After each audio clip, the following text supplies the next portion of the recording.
Okay, let's talk about personal branding. And I've been watching the brand of the Olympics this year.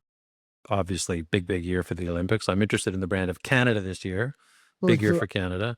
I'm interested in the brand of the World Cup this year. Those are three brands that I said I wanted to watch. And tying into the Canadian Olympic aspects there is a personal brand. I know you and I want to talk about personal brands and who's standing out these days, who's doing an especially great job, why it's working, what others can learn from them. And Canada's loss in the gold medal hockey game to the United States. Well, Well, we did it twice on the women's side and on the men's side. And on the men's side, the person who stood out to me the most is Sidney Crosby. Sidney Crosby. Very strong personal brand now for a long time, considered to be someone of incredible work ethic, incredible accomplishment. He's now got, to get down in the weeds just a tiny bit, he's scored more than 1 point per game for 21 seasons in a row. that That's is more than Wayne Gretzky did. he That surpassed him this year, consistency. right? Surpassed him this year, I think it I think was? it's I think it's this year, yeah. Yeah. So talk about brand consistency on the performance side and always doing it, at least from the public's point of view, sort of like that duck along the water. You can't really see the feet moving under the water because he's so calm, he's so placid, and but he's a legendary worker. He works incredibly hard to be as good as he is. And in the that whole experience of the Olympic hockey tournament, getting injured and making a decision not to come back into the gold medal game when obviously he would have wanted to do that more than anything. And he didn't. And he said after, in the interviews after they had been dealt that devastating loss, he said that it just wasn't the right thing. Here's the quote: "I'm not going to compromise our team. It's not going to compromise the team." In the That's normal state of affairs, people, I can see someone going out there who wasn't 100%, but he wasn't going to do that.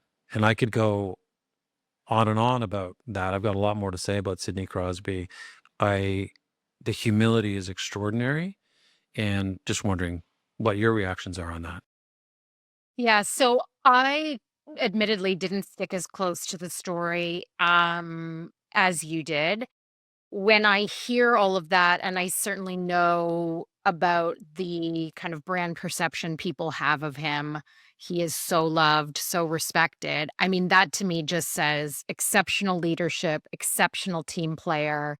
Even though many would argue he is the star, he's very much looking at it from a we versus I perspective. And all of that says incredible leader. I'd be so curious to know if your perception of him is that he's always been like that in terms of his messaging and how he speaks and his point of view, or if that's in his sort of greater success. He's got smarter people around him that help media train him, or he's just becoming older, wiser, and more savvy. Or do you get the sense that he's always been like that and that's contributed to his success? I'm not an avid student of Sidney Crosby, so I'm not sure if he's always been this way. But the point in my mind is, it feels like he's always been this way. So that's the brand that's coming through. And Yeah. there is a great story that's part of his origin story. So when he entered the NHL, he's played for the Pittsburgh Penguins his entire career. He lived in Mario Lemieux's house for at least, I'm not sure, a couple years, few years. He lived with the legendary star of that team in order to be brought up under that wing. And I'm sure that his humility and performance and brand was the, considerably shaped by that. He was always going to be a great player, no matter what. But I'm sure that being under the wing of Mario Lemieux, considered one of the greatest players of all time, and someone very calm himself, must have been a great formative experience. Mhm. And one of the storylines going into the Olympics was that everyone on that team idolizes Sidney Crosby, and they wanted him to win the gold one more time. Oh. And that didn't happen. But what happens at the press conference? He says, Sidney Crosby says about Connor McDavid, we all want to win for each other, but especially for him. Again, Wow. making it all about someone else and not himself. So the humility, the excellence, and guess what? It's all perfectly aligned with the way in which we Canadians see our own brand in the mirror. Ticks every Oh, box, and we Andress, couldn't well be more said. proud. Yeah. Well said. That's really emotional, isn't it? Yeah, it is. And I also love what it does for hockey and the perception of hockey overall, because it's had some tough years with the whole Hockey Yes. Canada, Yes. assault case, and this is showing another side that is so refreshing, and I'm Mhm. sure so many people feel about their own hometown hockey teams and, the leagues they play on, and what an exceptional showing for the sport overall. I love that. That's Jon amazing. Cooper, the coach of the Canadian men's team, in that press conference, it was just him and Sidney Crosby. They were the only 2 people from the team sitting there at the press conference, and Cooper was saying that it's hockey that won here in this tournament. Hockey is the big winner because people got to see what super elite, as they say, best on best hockey is all about, and it is unbelievably good and This is entertaining. my brother who's a huge hockey, um, player and coach of a young girls team, my niece's Mm, team. nice. He said that this was truly the best hockey he's ever seen. So to see it aligned with that type of positive messaging and leadership, Yeah. um, it's amazing. What a moment. So, again, feeding into, brands, and brands aren't always real. They are perception. They are what Yes. people think of you. We, at least Canada, can indulge in what could be a fantasy, that what happened to the US men after they won the gold medal would never happen to us. That myth, that brand, if you will, is allowed to persist because we lost, and just the dynamics are a little bit different on that side, in that you're not gonna have Donald Trump stick his nose into to call the Canadian men in the dressing room, and what happened happened. Yeah, that could be a whole other rabbit hole. So personal brand, it took me some and I typically would turn to probably someone in pop culture, probably someone with a beauty or fashion brand, but you know what? It surprised me when I made my selection. My selection of personal brand that I'm watching is Greg Abel, the new CEO of Berkshire Hathaway, who took over from Warren Buffett. Mm, You work in the, financial space often and with mhm, people in that space. I have done a little bit of work in the space, certainly not to the extent you have, but what I find really interesting here is that, I mean, Warren Buffett is an icon. He's been called I'm reading a book right now called The Psychology of Money, and they call him um, the greatest investor of all time.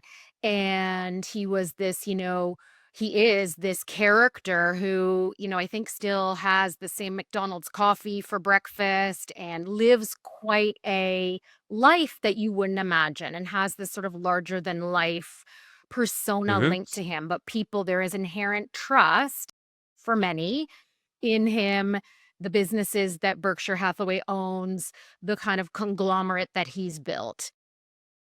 Um, and I see this as kind of a succession story that is probably one of the most interesting to watch because how do you take over from someone who is so inherently linked to what the company is all about. So Greg Abel wrote his first he's the current CEO, took over from Warren Buffett. He wrote his first shareholder letter recently, I think it was in the last week. And I read it from top to bottom, which shocked me.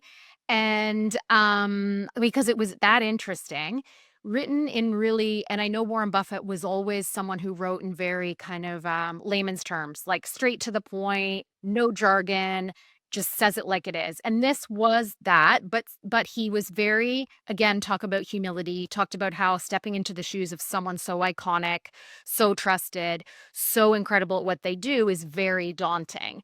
And he did it in a way that felt very respectful, but talked about the consistency, commitment he has to the culture, to the way they do business. And I really see this as instead of and Greg Abel is pretty much he's been with the company 25 or 26 years, but people don't know his name really. He's sort of a Mhm. quiet executive who's done his thing, doesn't have a platform like Warren Buffett does. And I think he's very quickly realized you can't take the place of Warren Buffett. So he's simply stepping into the role to continue with the consistency, but he's really putting the brand of Berkshire Hathaway now on the platform as opposed to it being about a executive led company. It's now a brand led company, and that brand is Berkshire Hathaway. So, and fun fact, Ah, this new CEO is Canadian, which I didn't realize, and he's from Edmonton originally.